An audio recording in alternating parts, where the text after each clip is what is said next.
I did a lot of research before choosing the Nest cams, and I really wanted to like them, but after using them one indoor, one outdoor, for 2 months I simply cannot recommend. It was a very frustrating experience and I wouldn't buy if I had to do it all over again. I tried to be as specific as possible to clearly define my exact issues and complaints. Perhaps folks can suggest solutions/workarounds. The Nest app is not intuitive, difficult to navigate, and buggy to the point of being maddening when you first start using it. My whole reason for going with Nest is that I thought the interface and features would be well designed. I was wrong. I expected better from them. Here are my main issues. 1. After initial setup I had to delete and reinstall both my cameras because each was under a different home. If you use the plus button in upper right corner it will add a second home. You must go under first home and choose add product under the tools pull down in order to add additional cameras. Completely non-intuitive and not how most apps use the plus button.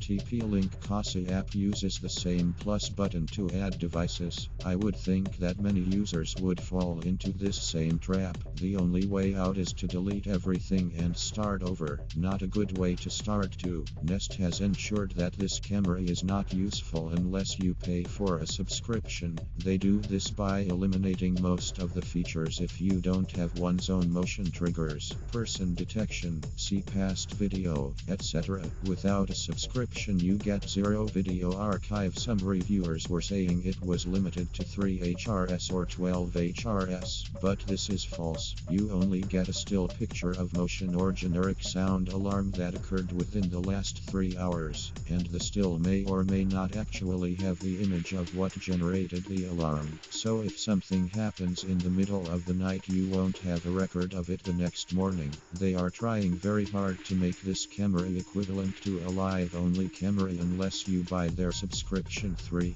This is a cloud-based system, meaning that you have no way to view any video unless sending to the cloud. The bandwidth usage is completely outrageous. I got an email from my internet provider after 2 weeks stating that I exceeded my quota of 300 GB/mo. I was uploading 5 GB per day for medium quality. For 2 cameras on high quality it consumes 600 GB per month. The app gives data/bandwidth requirements under quality and bandwidth pull down, along with data hog warning. See screen cap below. This is ridiculous and will exceed most internet provider data plans, so I can only turn on the cameras for a few hours each day and reduce the video quality. So what's the point of paying for high-def cameras if I can't use them? And why pay even more for a subscription if I can't fully utilize it? And it isn't possible to use cameras at all without sending to cloud. So now I am wishing I had bought something else. For the Nest app provides integration with the TP-Link Casa app. Specifically,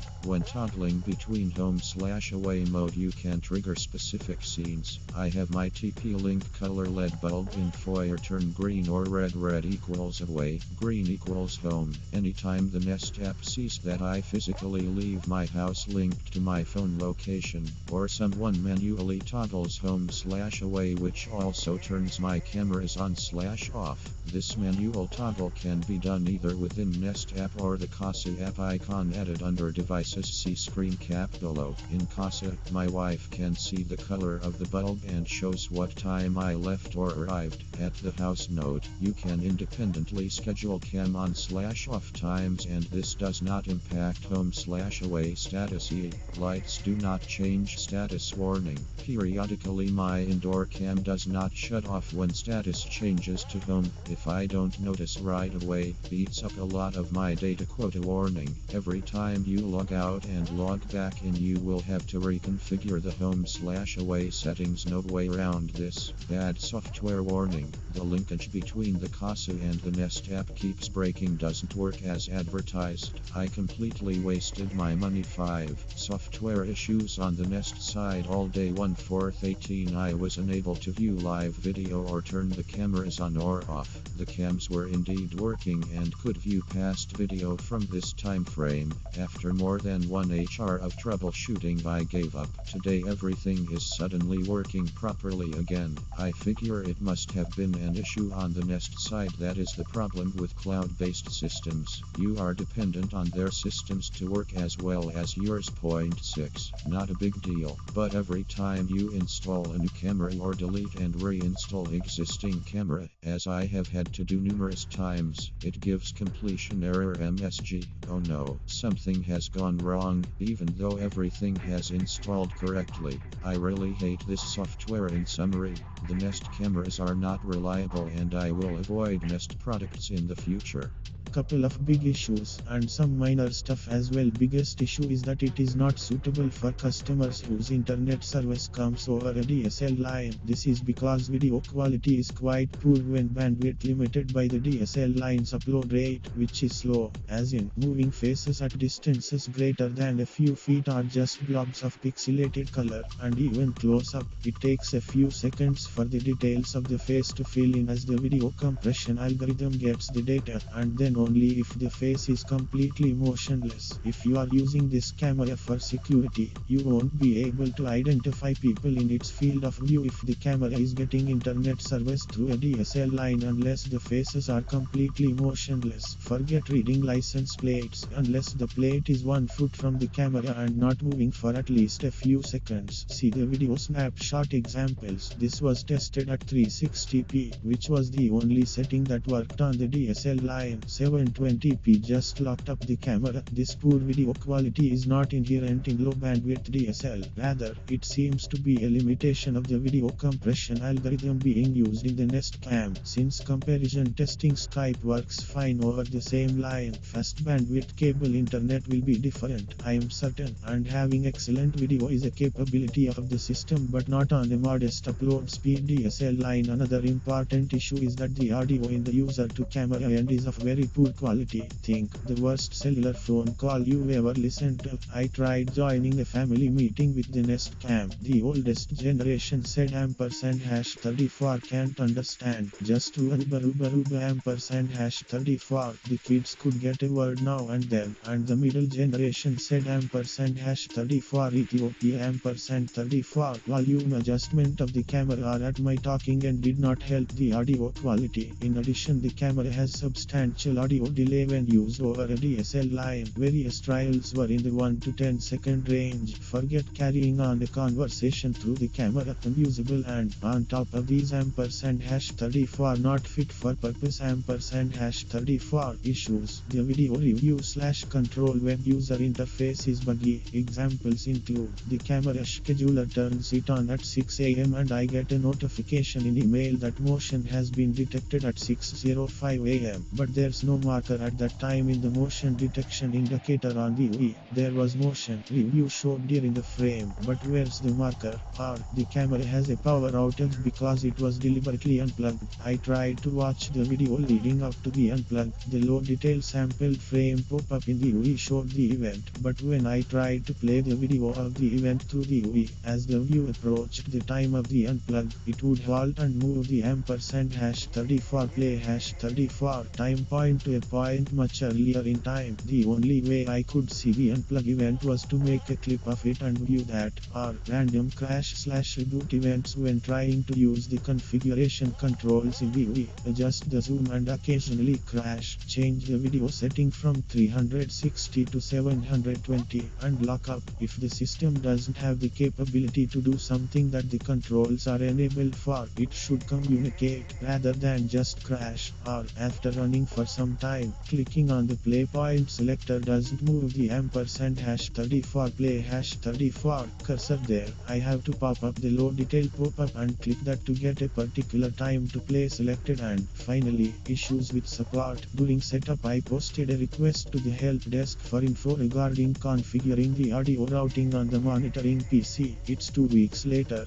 and there's no reply. For reference, Nest Cam is software version 205.60052, serial number is 18B43556XXX, remote interface is PC Win 7, up to date, and Chrome browser, up to date. Nest Cam's local internet service is through a DSL line on a conventional home system that has no other high bandwidth usage running, and is otherwise normally functionally, with as expected upload and download speeds. In summary, lots of issues. For a high-end ampersand hash 34 no problems ampersand hash 34 price. In hindsight, I shouldn't have bought it. It can be expected to pay extra for Nest products because they have great quality, pleasant customer service, and flawless functionality. However, Nest really tries to nickel and dime their customers by charging a hefty monthly subscription for Nest Aware with each camera. For residential users who might periodically use a camera to check on their home during vacation or on a pet when away, these cameras aren't worth the cost. Like all of Nest's other products, the camera integrates seamlessly into the website and has a slew of controls. The weighted stand allows for simple placement throughout your house as long as it's in close proximity to an electrical outlet. The motion alert feature is great for when you are away, but I wish Nest would concede some short amount of video history for casual users. TLDR, if you are looking for an interior camera that just works and is very easy to install and manage once installed by this, yes, it is like 2-5x more in price from some competitors, but I can tell you from experience, you will not regret the quality you get from this. I have tried several interior cameras before and this one is by far the best across the board. Is the night vision the best you have ever seen? Well, no, but it works well enough so I can see if someone is walking around at night inside. Is the picture quality the best you have ever seen? Well, no, but when is good enough good enough? It works fantastic for me to see the entire room at a glance and I can zoom in and see stuff. The overall best part of this is the setup and app. This is by far the easiest camera I have ever set up. The app walks you through the install process and basically sets it all up for you. Once installed, you can easily navigate to the Nest app and view all your devices in a single dashboard. Simply amazing job on Google's team for making such an intuitive app and install process. I have been using Nest products for years and have been very satisfied.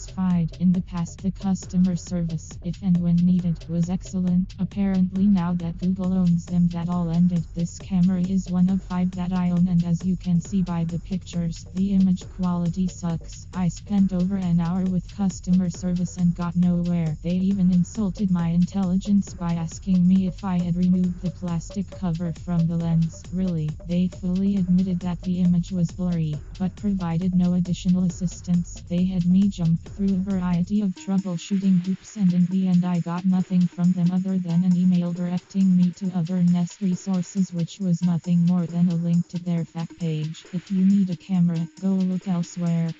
I have 2 homes and use the video cams to keep an eye on things that my alarm systems don't pick up. I have 4 different cams including 2 Belkin net cams, 2 Panasonic BLC230s tough to configure, 3 drop cams and now 1 Nest cam. The Nest cam and the drop cams are the easiest to configure, followed by the Belkin net cams and lastly the Panasonic BLC230s. Not quite plug and play, not even close. The drop cams and Nest cam are literally plug and play, so setup is fast and easy. The Nest cam transmits in 1080p and the drop cams are rated at 720p max. The Panasonic and Belkin units are 640x480 pixels and 720p respectively. Only the Panasonic can pan and scan and none of them really have zoom other than software driven. The Nest and drop cam units do offer online recording 7 or 30 days and notification when something enters a user's electable zone. Not cheap at /null 7 day. With /null for each additional camera, the user cannot record the video other through the Nest service. The Belkin does offer notification of humans in the picture for 99/null, but I don't have any experience with this. The Panasonic offers free internet access but no recording or alert services that I am aware of. I have attached a series of screen captures from each cam, unfortunately all different since the cameras are distributed, so you can judge the real world resolution for yourself.